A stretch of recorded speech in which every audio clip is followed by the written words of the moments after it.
The coastal road between Bar Harbor and Acadia National Park is breathtaking by day, but at night, it becomes a death trap. For decades, drivers have reported mysterious headlights appearing on the wrong side of the narrow cliffside road, drifting slowly toward them, luring them toward the rocky drop below.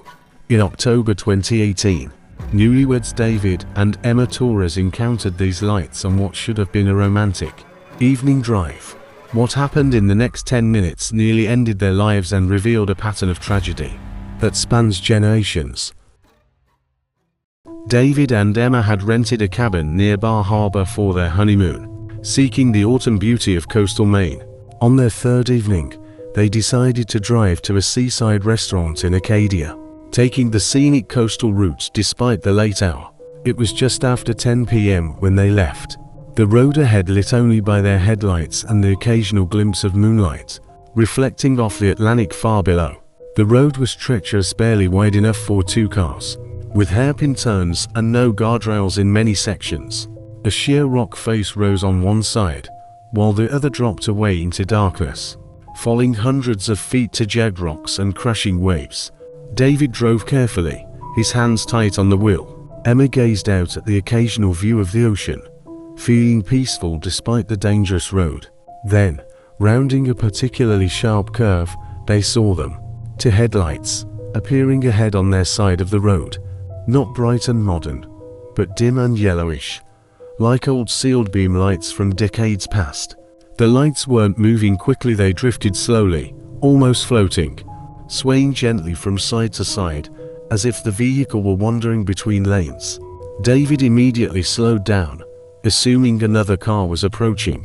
"They're on the wrong side," Emma said, her voice tense.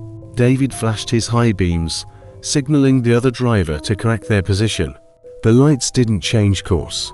They continued drifting directly toward them, now maybe 200 yards away and closing. "What are they doing?" Emma whispered. David pulled as far right as he could, his passenger side tires inches from the cliff's edge. Pebbles tumbled into the darkness below. The approaching lights grew larger, but remained on the wrong side, still swaying with that unsettling drift. David honked his horn, a long, desperate blast that echoed off the rock face. The lights didn't react. 100 yards now. David could see the lights more clearly, too far apart for a normal car, too dim for modern headlights, and there was nothing else visible. No grille, no windshield reflection, no shadow of a vehicle body. Just those 2 yellow lights, floating in the darkness, pulling them forward like a magnet. "David, back up," Emma said urgently. But there was no room. Another sharp curve behind them, and backing up blind on this road was suicide. The lights were 50 yards away now, and David felt something he'd never experienced before, a compulsion to drive forward, to meet those lights, to follow them. His foot pressed the accelerator without him consciously deciding to do so. "David, what are you doing?" Emma grabbed the wheel. The spell broke. David slammed the brakes, and their car screeched to a stop. The phantom lights were now just 20 feet away, and in that moment, both David and Emma saw something that would haunt them forever. The lights weren't attached to any vehicle. They hung in the air, pulsing gently. And beyond them, beyond where they should have been, was only the cliff edge and empty space. The lights were floating over the drop-off, trying to lead them over the edge. Emma screamed. David threw the car into reverse and backed up wildly, not caring about the curves behind them, desperate to put distance between them and those impossible lights. When he looked forward again, the lights were gone, completely, utterly vanished. Only darkness remained, and the sound of waves crashing on rocks far below. They drove straight to the local police station. The officer on duty, a weathered man named Sheriff Curtis, listened to their story with weary recognition. He pulled out a thick file folder, spreading photographs and reports across his desk. "You're lucky," he said quietly. "You listened to your instinct. Others haven't been so fortunate."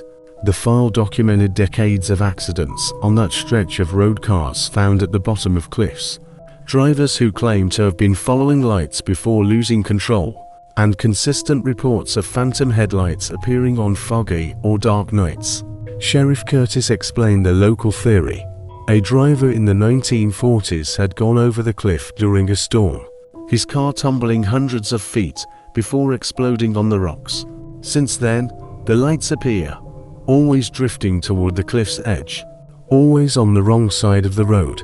Some say it's the driver's ghost, still wandering in confusion. Others believe something darker, that the lights are predatory, actively hunting for victims to join them in the darkness below. David and Emma left Maine the next day, their honeymoon cut short by an experience they still struggle to explain. The coastal road remains open, and tourists continue to drive it for the spectacular views. But locals know to avoid it after dark, and fishermen working the waters below the cliffs report sometimes seeing lights falling through the darkness, tumbling down toward the rocks only to vanish before impact. The accidents continue, one or two each year, always on moonless nights, always with drivers who claim they were following lights that shouldn't have been there.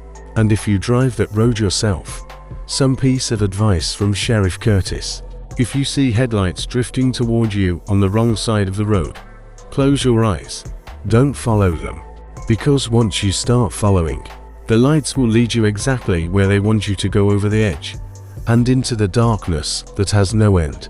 What terrifies most is the intentionality. These aren't residual hauntings but active laws, suggesting intelligence behind the lights, something that wants company in its endless fall.